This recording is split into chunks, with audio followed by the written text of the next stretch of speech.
So, good afternoon, and welcome to Author Speak at the Norwalk Public Library.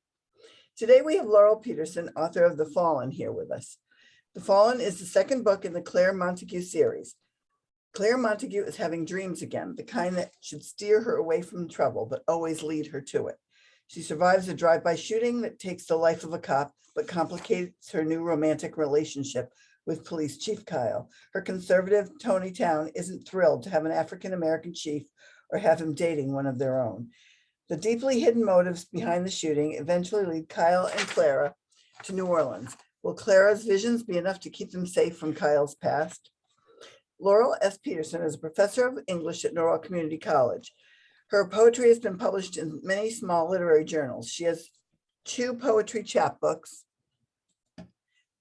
That's the Way the Music Sounds, and Talking to the Mirror, and a full-length collection, Do You Expect Your Art to Answer You?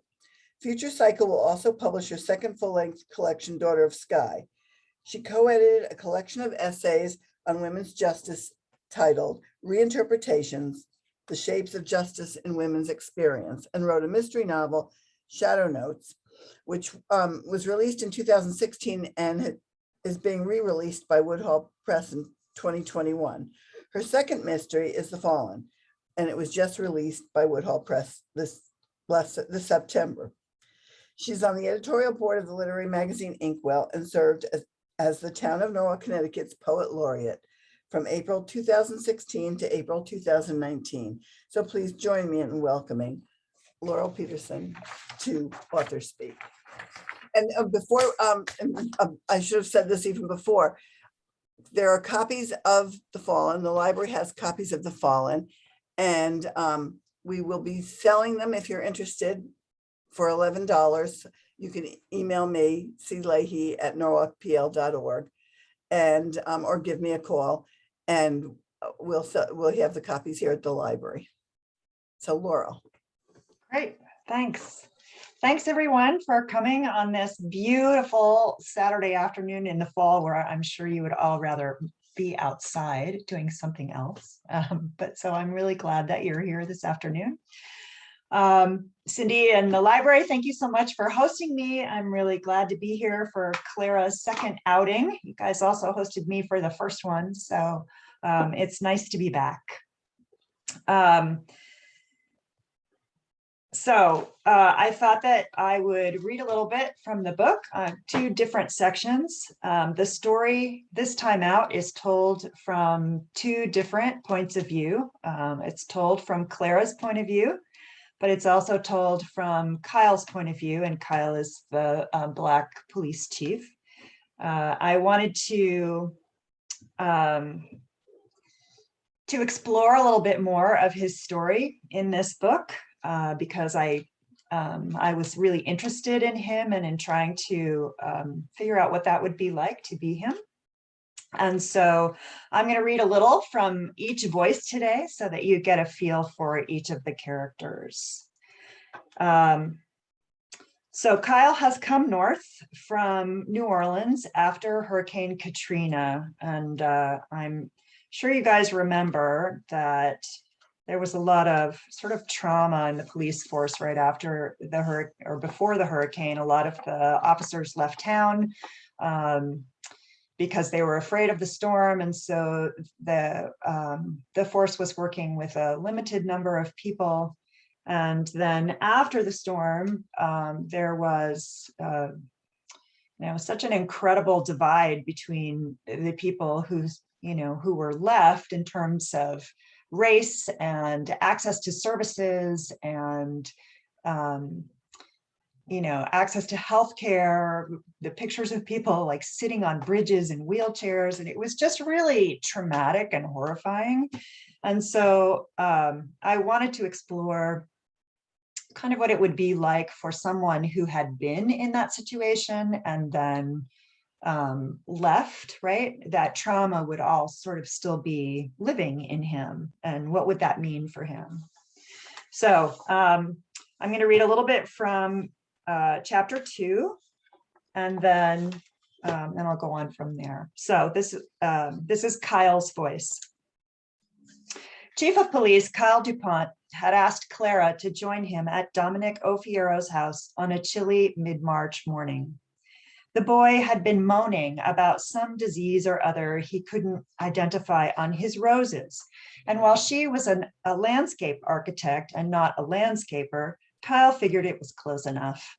Besides, she had a laugh that could blow away cobwebs and fog, a laugh that always made him feel better. He just wished he knew what to think about those dreams she had and her laissez-faire attitude toward her divorce in progress. He wouldn't let a divorce slide like that, not over money. He'd get it done, move on.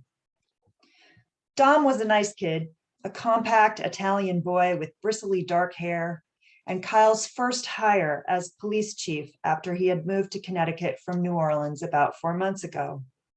A Bronx native, Dom promised the department wasn't a stepping stone to the NYPD.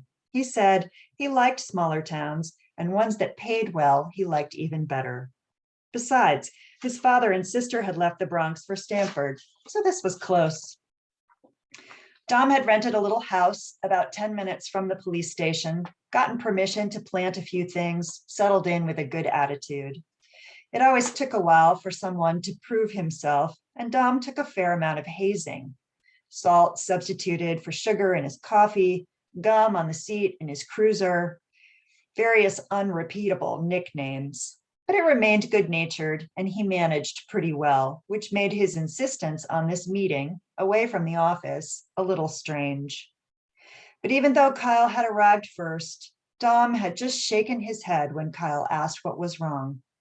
"After your girl goes," he'd said, turning away so Kyle couldn't see his expression.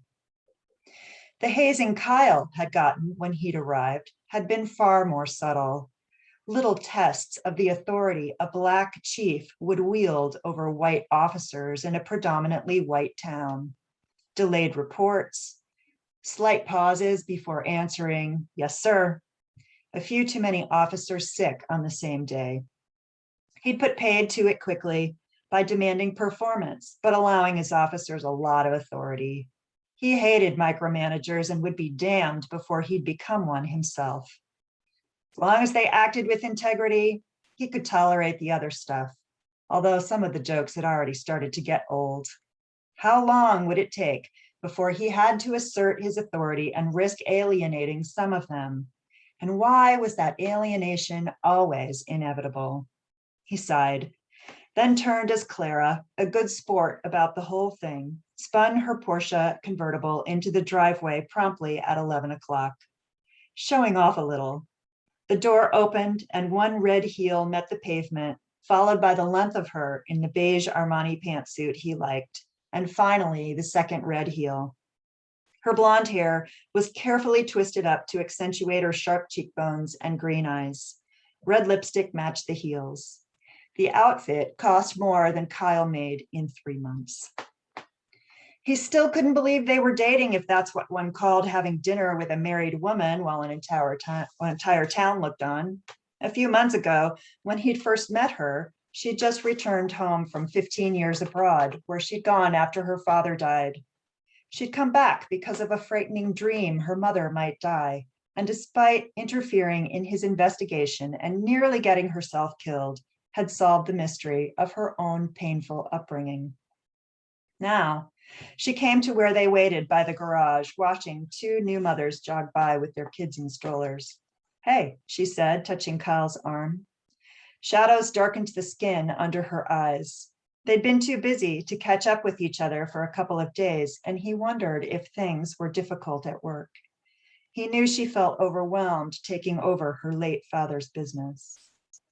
Kyle rested his hand lightly in the small of Clara's back and introduced her to Dom, who brusquely nodded his head in greeting.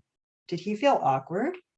Kyle hadn't seen him ill at ease before. The kid usually joked his way through the day, endearing himself to other officers and the public. Something was on his mind, even if he wasn't ready to share. Now that he thought about it, Dom had seemed off the past few days, and Kyle recalled a couple moments which made sense only in retrospect, in which the kid had started across the room toward his office, only to change his mind and head for the coffee maker. Kyle wondered if he shouldn't have asked Clara to come after all. Perhaps Dom had wanted a quiet conversation with his new boss. Even now, his shoulders set stiffly as they walked around to the ailing Rose at the back of the house. "It's a new dawn, Rose," Dom was saying, "my favorite." Kyle made a mental note to make it up to the kid soon. Maybe after Clara left, they could grab a cup of coffee. "That cascade of pink blooms every year is heavenly, isn't it?" Clara said. "Yeah, and the guy who rented me the house, they're his favorite too. Almost dug it up before I persuaded him I could handle it." "They're pretty hardy, if that's any consolation." She smiled at him. "We'll fix it. Don't worry." His eyes flickered to Kyle. Clara went right to the bush even before Dom pointed it out, ignoring the damp ground's effect on her fancy leather soles. "It looks like canker," she said a moment later, the rose cane between her long, graceful fingers. "The good news is that you should be able to prune it out. I can help if you want." She grinned at him. "It would be fun. But take a piece to a rose nursery first to confirm before we chop it back. Twombly could help you up in Monroe." "Sorry, I guess that means a whole morning to trek there and back, probably the last thing you want to do on your day off." Kyle saw Dom relax fractionally, his brown eyes gleaming. "Sounds like a great use of my time. What can I say?" He held his hand out to Clara, his posture in his jeans and dusty sweatshirt military straight. "Thank you, ma'am, for coming by. In June, I'll send some of the blooms your way with the chief." Kyle could see how much the gesture touched her. In June, her estate would be busting out in flowers. "I would love that," she said. "And I mean it about the pruning." She pinched the lapel of her suit. "I don't always dress like this." The three of them walked to the front again, enjoying the momentary quiet. Clara and Dom trading plant nursery names as if they were recipes for excess zucchini.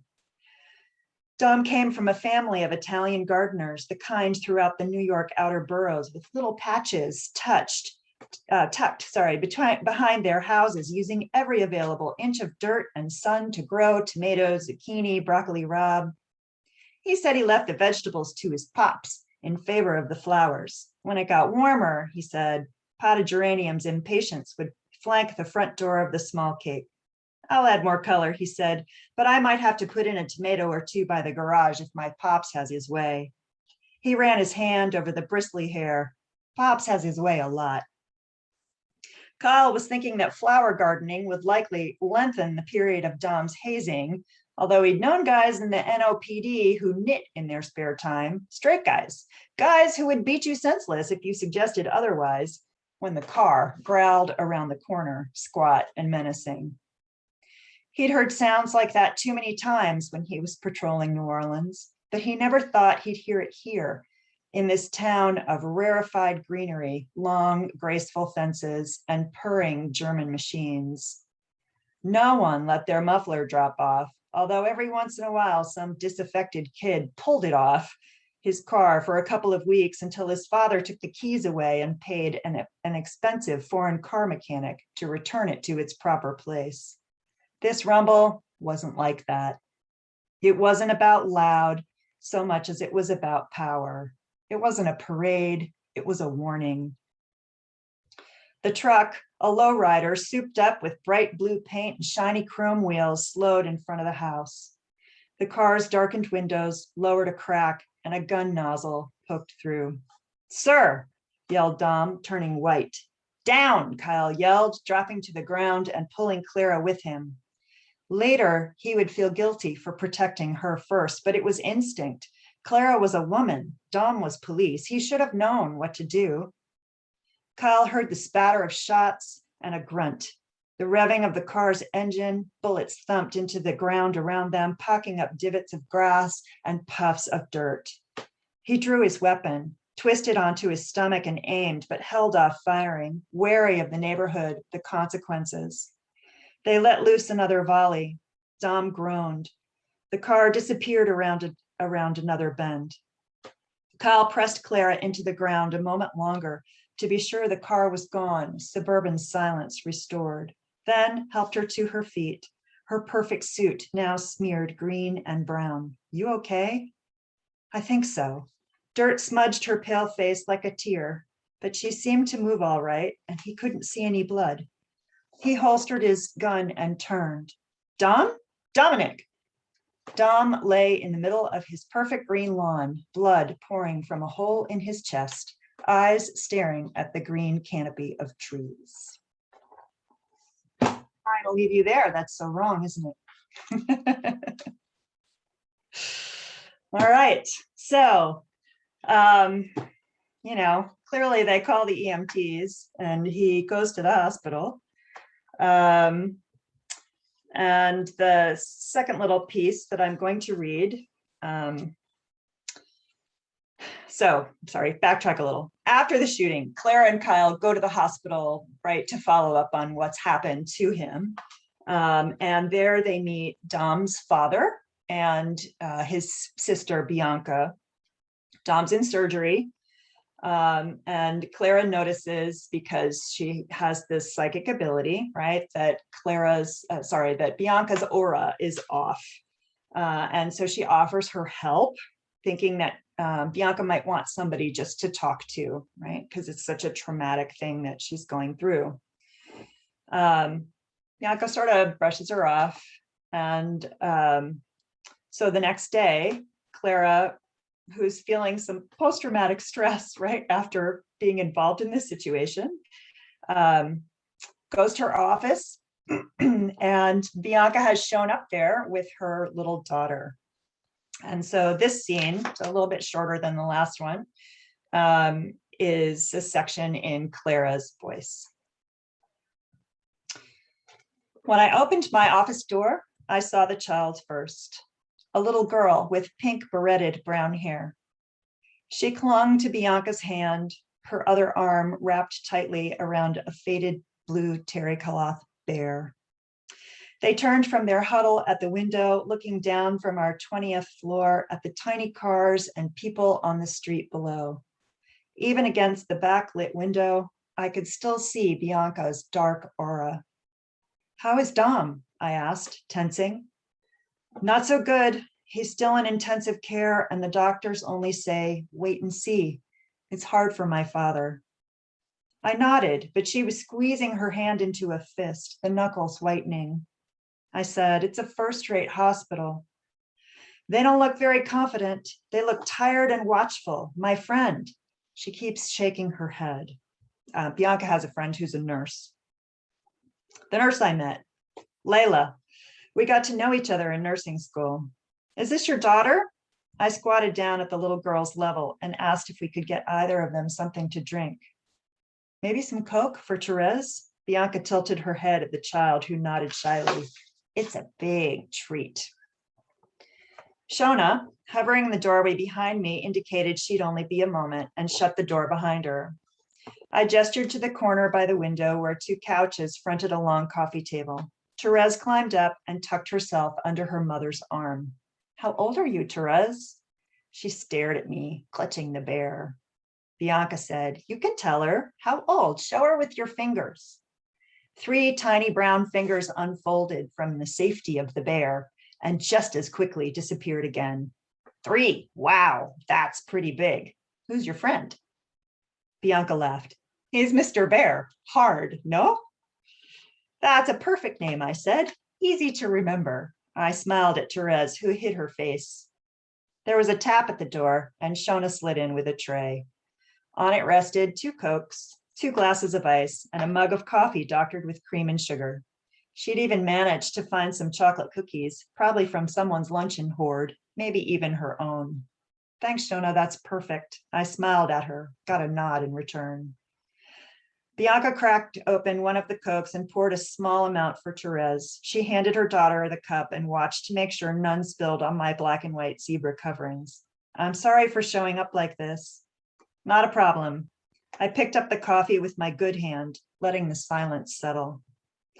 Those cops, they aren't going to believe Dom is innocent.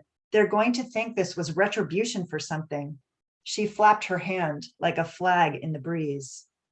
Why? It's his best friend, Teo. Her face softened, So fast, I wasn't sure I'd seen it. Him and Teo, they've been friends from when they were Teresa's age, playing soccer and racing bicycles. Why would having Teo as a best friend be a problem for Dom?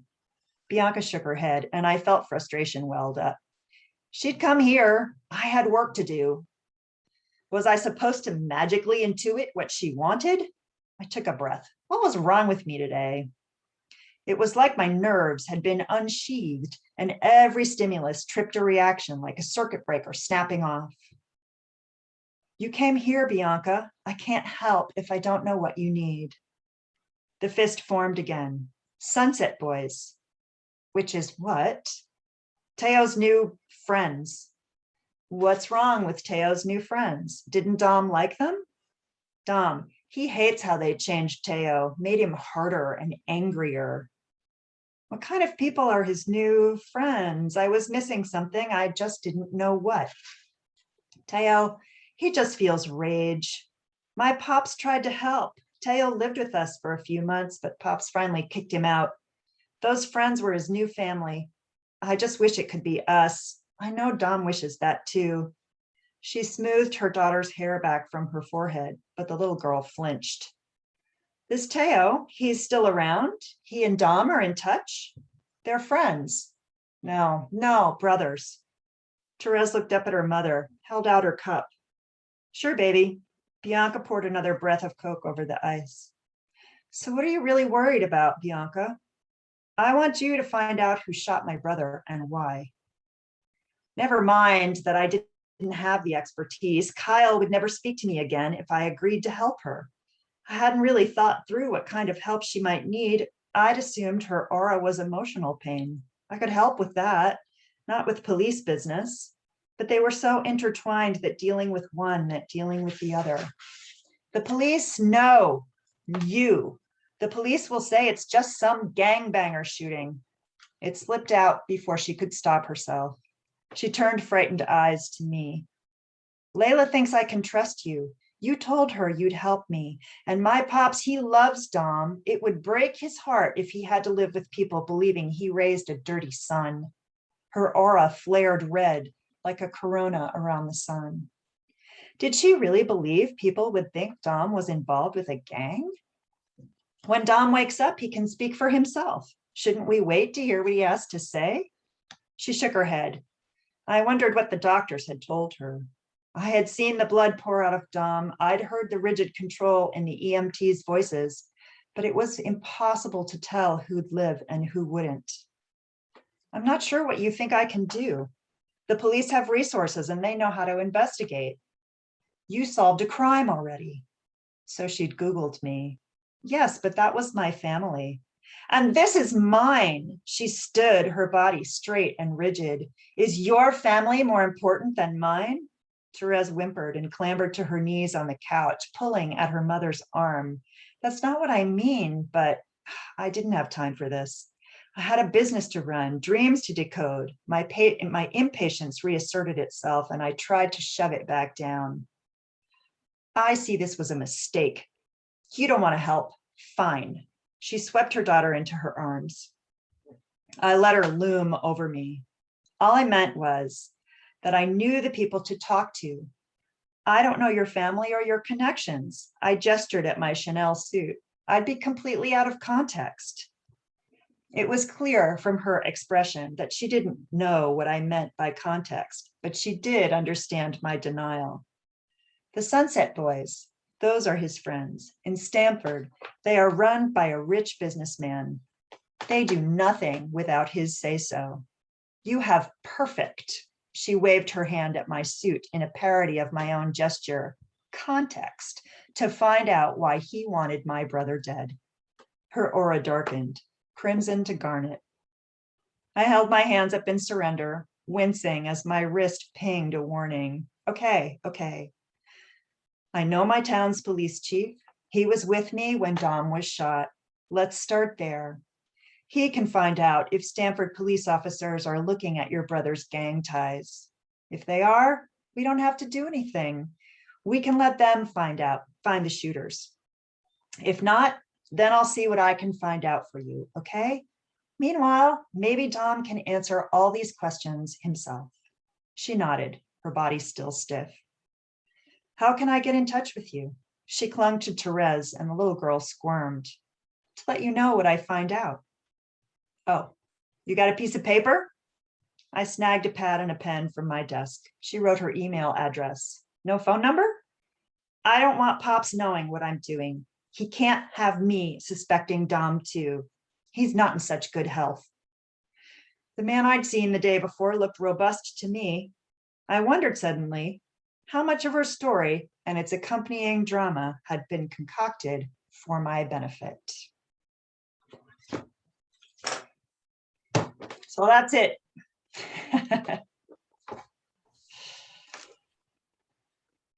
So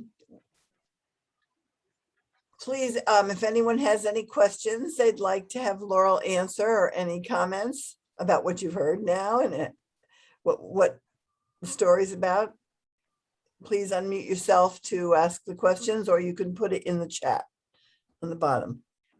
Laurel, did you grow up in that social class, the town in your book? No.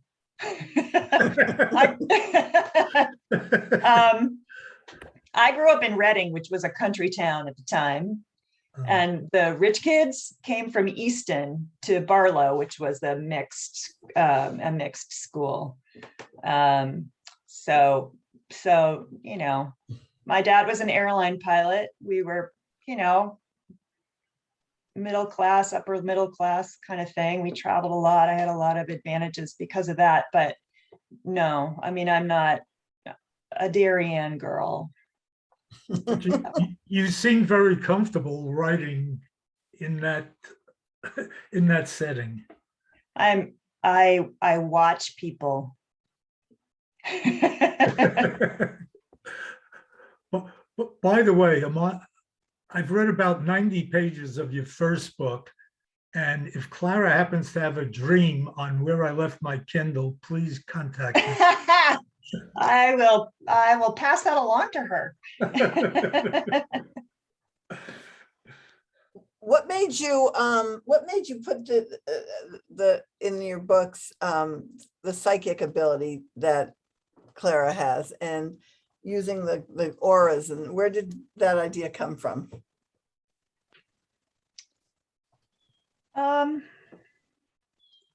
Well, I've had friends over the years that have said that they have those kinds of abilities. And even though they're my friends, I wonder about it, right? How much of that is real or not real? And so I used the book, right, as a way to kind of explore that and to see, I don't know, how would it be used? Where would it come from? What are the different forms that might take? And I don't know. I think the jury's still out. What do you guys think? I'm always curious what people think about that.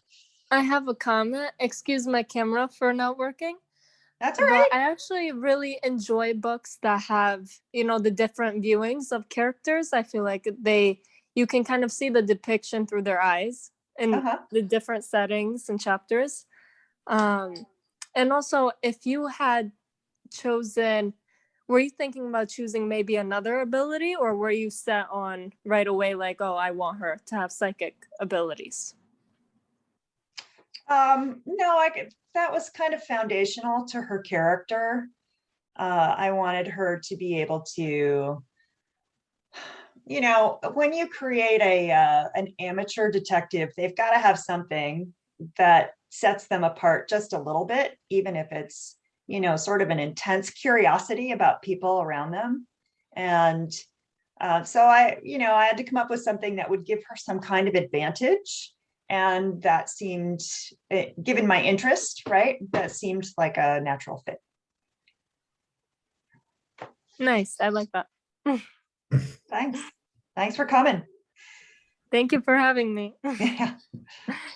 I have not read your books, but I'm hooked. I'm going to get Oh, them. good. They sound so interesting. I was also very, as Cindy, you asked the question that I was going to ask, which is, why did you choose to, have a character that have this extra ability? And I'm very intrigued by what you chose because in the past, police departments would sometimes consult people that they thought had a psychic ability or could locate a body or could, have access to that information. Even in some fairly famous cases, they would consult with psychics. And so I think there's like a really rich history around that idea. Is there anything that you wanted to, do you take obviously for your character, you want people to believe she has this ability, but how did you want to present it? What did you want the reader to think about it when you developed her as a character and gave her this ability? Well, one of the things that I did in the first book was to kind of show a bit of her history with the gift, and she's resisted it. It's a family gift. Her mother has it, and when she was a child and she would come home and she would say, "Mom, this is what happened at school," her mother would say, "Don't talk about that. Don't, if you do that, people are going to look at you strangely and they're going to treat you differently, and you don't want that. So just keep it to yourself." And so as a result, she kind of repressed it. And when her father died, she had a dream, right, that her father was going to die, and her mother did that to her, and then he died. And so, she had a lot of rage around that. And that was the reason that she left home for 15 years. That's kind of the setup for the first book.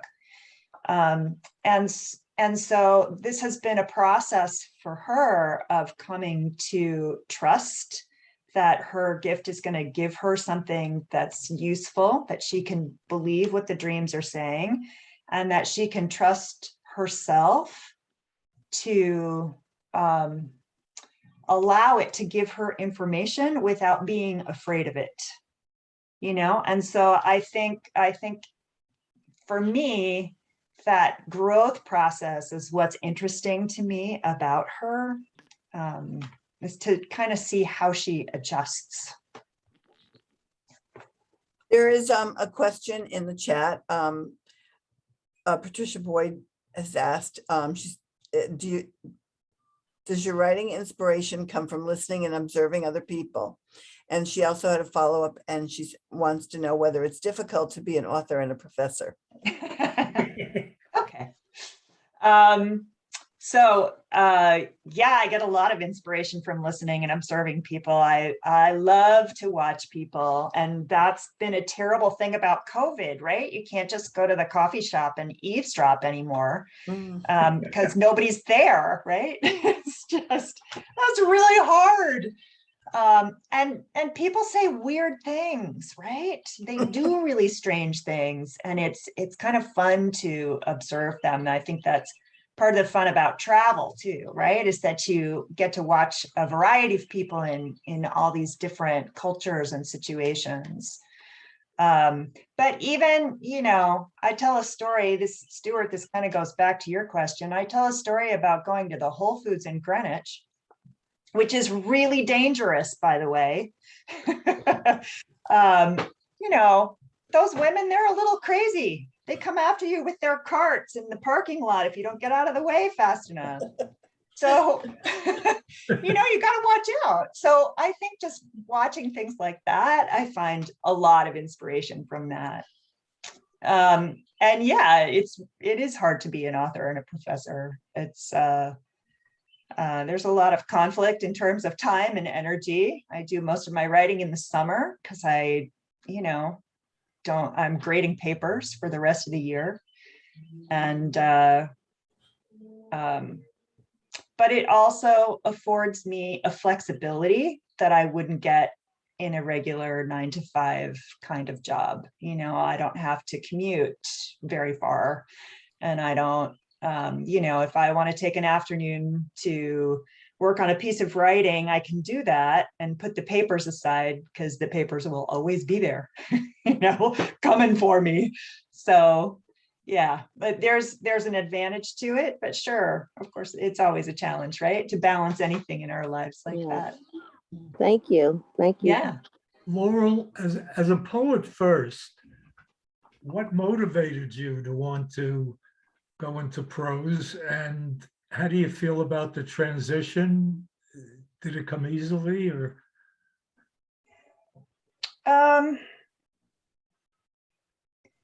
Well, I think I started writing fiction because I love mysteries. And I thought, I can do this, maybe. Let's see if I can do this.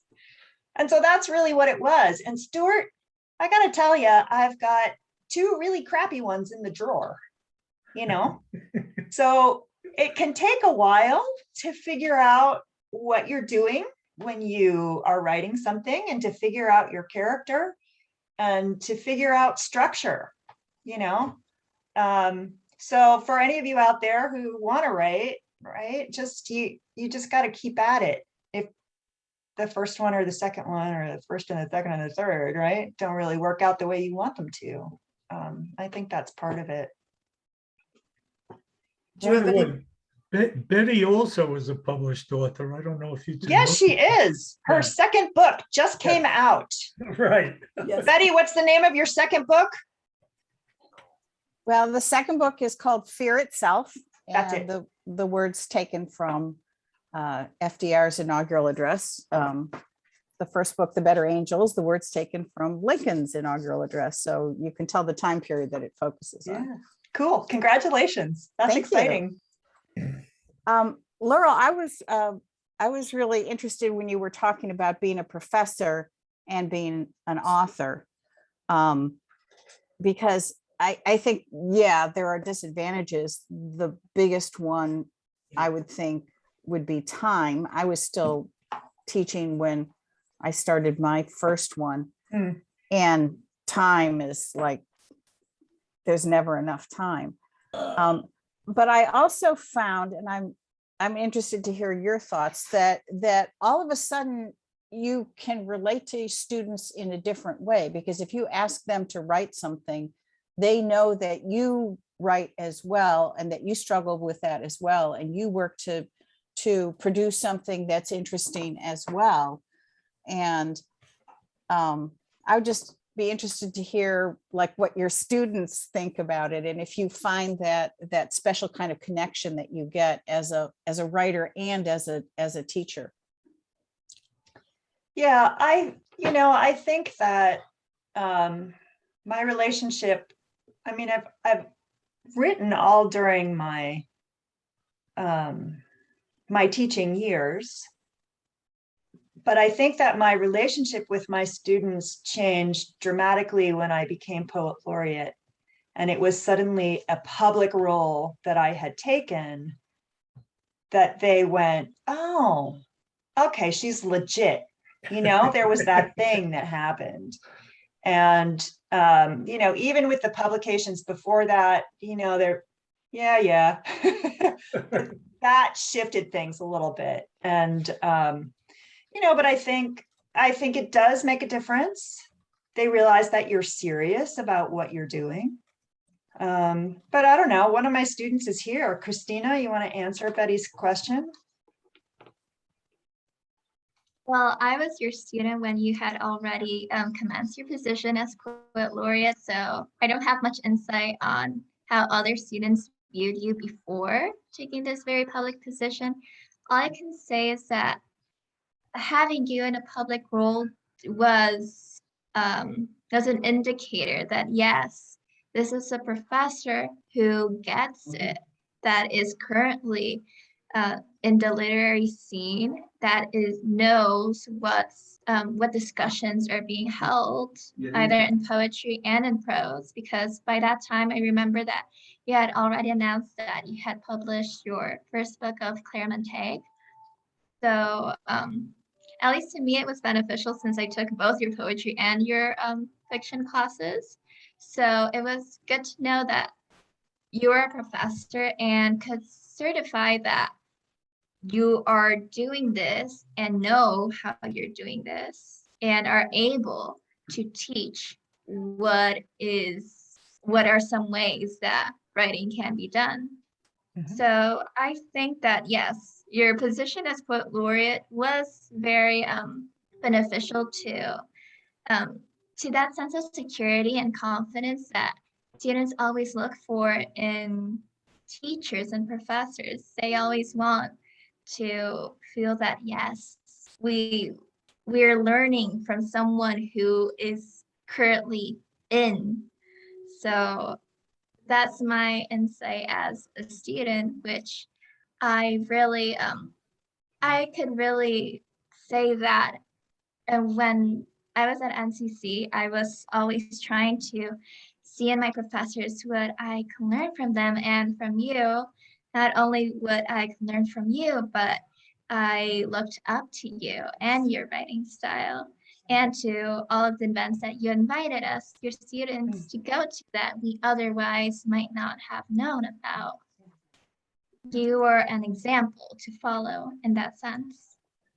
Did you make your books required reading?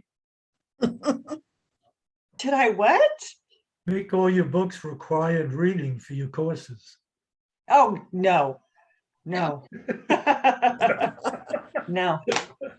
We have a mystery discussion group and my husband keeps saying, we should read your book for a mystery discussion group. I'm like, no, I don't want to be under the microscope with people that I really respect. I really do feel that the teachers and the professors that do publish books give the students an advantage into having a better insight on learning to write, but also loving to read. Because actually, when I was younger, like elementary grade, I didn't really enjoy reading until middle school. And actually, one of my teachers from middle school is here. And I did read her book on the time travels of the past and senior citizens. Cool. And yeah, no, I think that I really did enjoy reading after that middle school class. And it honestly, it does make a difference, I feel, when the teachers and professors tend to publish instead of just giving basic coursework. I don't know if that makes sense, but yeah, sure. I can describe it. But yeah. Well, Frederica was one of my absolutely most brilliant students. So well, I've got her in class now. So there you go. Oh, she's wonderful. Wonderful. I'm trying. Yes. Laurel, going back to an earlier comment you made, you said that Clara is based on some friends that have abilities or purport to have some kind of ability or visions. Do any of them recognize themselves in Clara? And maybe as a follow-up to that, do you ever have other people who've said, oh, that character is based on me, even though it has nothing to do with them? Well,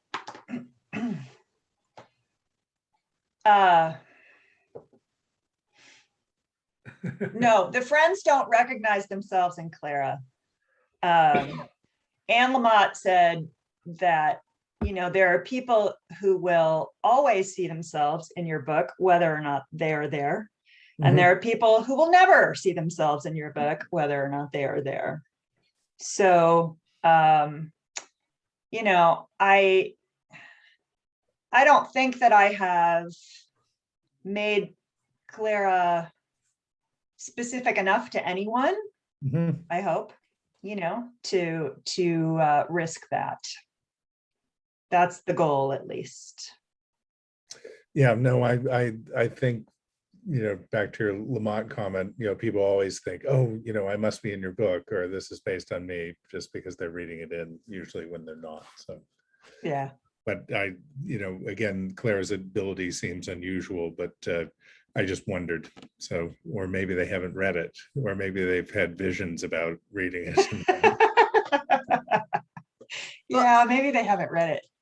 As That'd be good. I told Laurel earlier, I started to read her book today at lunch because they just came in, the copies just came in. And one of the things that, I love about books that take place in Connecticut is to see familiar places, to read about, to hear the mention of,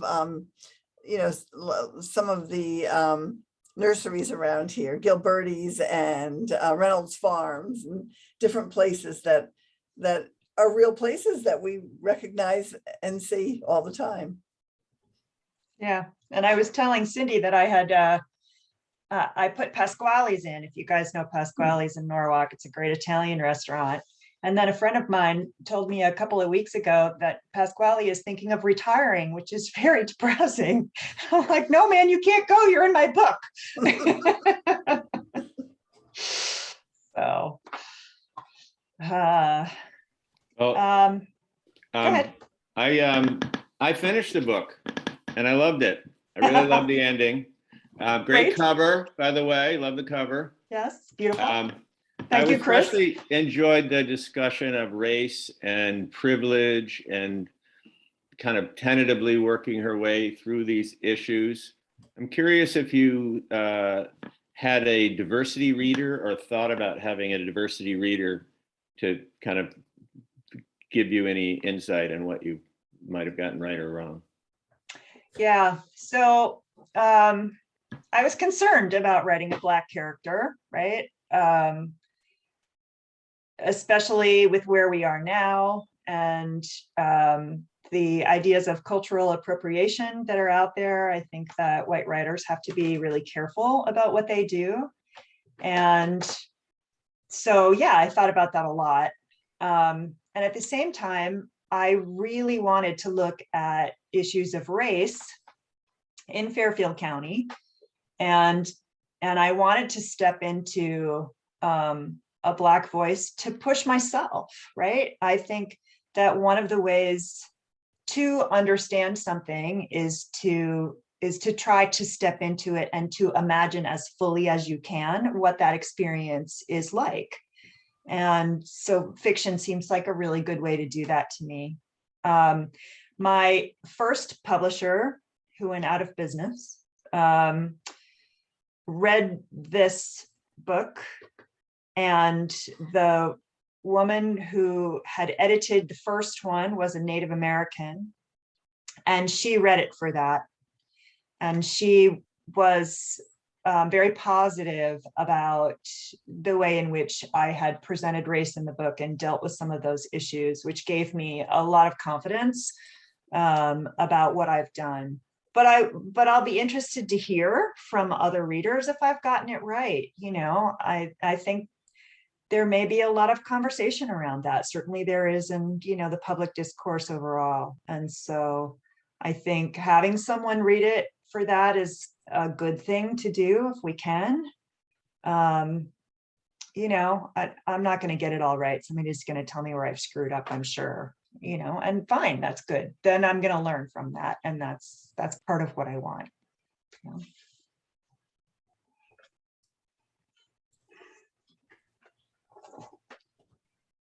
Are there any other questions or comments that people might want to ask Laurel? I had one more, if that's okay.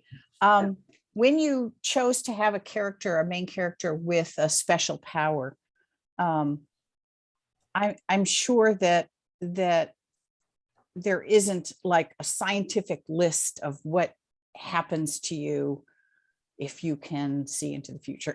Right. There isn't like a checklist that you go off. So when you were making that decision, how did you choose the dreams, the colors? How did you choose how this power would manifest itself? And I had a sense just from, as I said, I'm dying to read your books now. I haven't read them yet, but just in the little bit that you read, I almost sensed your skill as a poet in your description of the powers. Oh. And I wondered how you made those decisions and what you wanted her to experience and why. Yeah. I've always experienced dreams as really kind of powerful experiences. And so I started with that idea, was that she would have predictive dreams that kind of got her into trouble. And that she didn't always, because we don't, didn't always understand really what all of the components of the dream meant. And so that would give me a lot of room for exploration and development across the arc of the novel. And then, I don't know. I think I liked the idea of being able to see something not only in a dream, but also in person, right, when you're conscious. And so the idea of the aura and the colors that went along with the aura also felt like there was a lot of possibility there for both being able to see things in people, and again, not really knowing exactly what it meant, right? That the colors would have certain, or appear to have certain meanings attached to them, but it's not precise. There's always interpretation that's part of that. And so that allowed that kind of muddy exploratory kind of thing that she would have to do to try to figure out what was going on. So did I answer all the parts of your question? Yes. Okay. Yes. Yes. Cindy, are both books available at the library for purchase? No, we don't have, we have copies of The Fallen for purchase. The new one. The Okay. new one, right. Okay. The first one's available through Woodhall Press. Chris will tell you. It's on sale on Amazon. Yeah. Great. Yeah, And the we- library has copies you can check out. There you go. Lots of opportunities. We have, as we start to wrap up, we have a lot of programs coming up. I don't know if Laurel wants to mention the Writers in Conversation. Yeah. That starts next week. Do you want to mention that? And then I'll mention some of the others. Yeah, I do. So way back when I was Poet Laureate, we started this event where I would bring in 2 writers at a time, and each would read a little bit, and then I would ask them questions about their work, and then we would have sort of a question and answer period. And they were just so interesting to both listen to the writers and to see how their work intersected. And so Cindy is kindly allowing me to start that program up again. And next Wednesday at 6:30, right? That's right. Okay. We're going to do the first one of 2 that we're doing this fall. I'm bringing in Jerry Johnson and Brian Cordell. And Jerry was the very first poet that I brought to Poets in Conversation way back when. Yeah. And he had about 3 people in the room. So I figure he deserves a second chance. That's right. He's just had a book published, and he has this wonderful sonorous musical voice and really a nice energy when he reads. So I'm so excited to have him back. And then Brian Cordell teaches in the community college system along with me.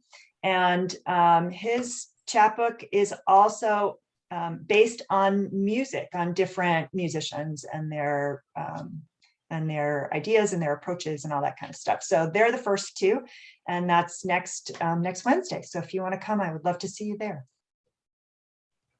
And you can email me, or you can go on the library website and you can register and you'll get the link. Cool. We also have coming up. Can I ask something? It's Van Hartmann. I want to know if I could just take a poll of the people here of whether or not I should indeed submit one of Laurel's books for our mystery reading group. No. You're a terrible husband.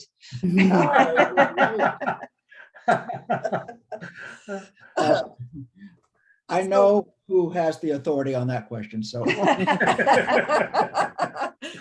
So we have coming up so a couple of other author programs on Saturday, October 16th at 3 p.m. We have Dr. Matthew Raidbard, and his book is called Lead Like a Pro, Effective Leadership Styles for Athletic Coaches. And on Thursday, October 21st, we have author Terrence Hawkins, and his book is been re-released. It's a novel called The Rage of Achilles, and he imagines an Iliad that really happened. And so he will be here on Thursday, October 21st at 3 p.m. And then we have Bette Bono here on Saturday, October 23rd at 3 p.m. for Fear Itself.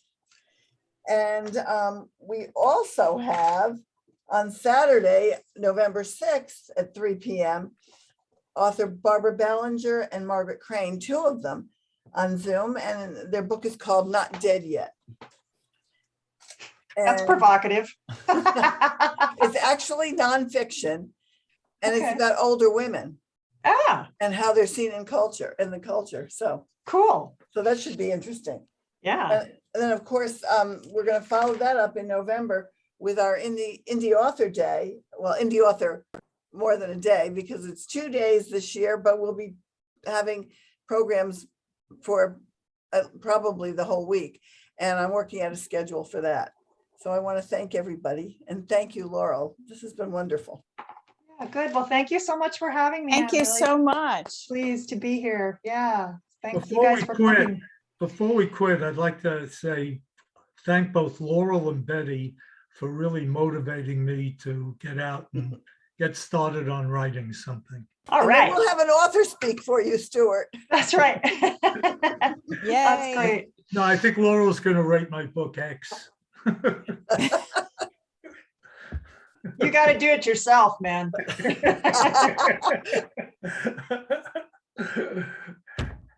Enjoy the rest of it. We should have met outdoors today, by the way. I know, Oh, it's gorgeous, beautiful. right? Yeah. It's beautiful. Thank you very much. Bye, everybody. Laurel, thank you. Laurel. Thank you, Thank you so Cindy. much for coming. I really appreciate it. And of course, again, copies of the book, if you want to purchase a copy, we have them here at the library for $11. Terrific. you. Thank Thanks, Cindy. Thank you, I everyone. expect to hear where I Thank you left very my much. Kindle. Thank you, Bye-bye. Cindy. Thank you, Professor. You bet. Thanks for coming. Thank you. Yep. And Bye-bye. goodbye. Bye. Nice to see you, Cristina. Nice to see you too as well, Professor Peterson. Yeah. I'll be leaving. Bye. Bye.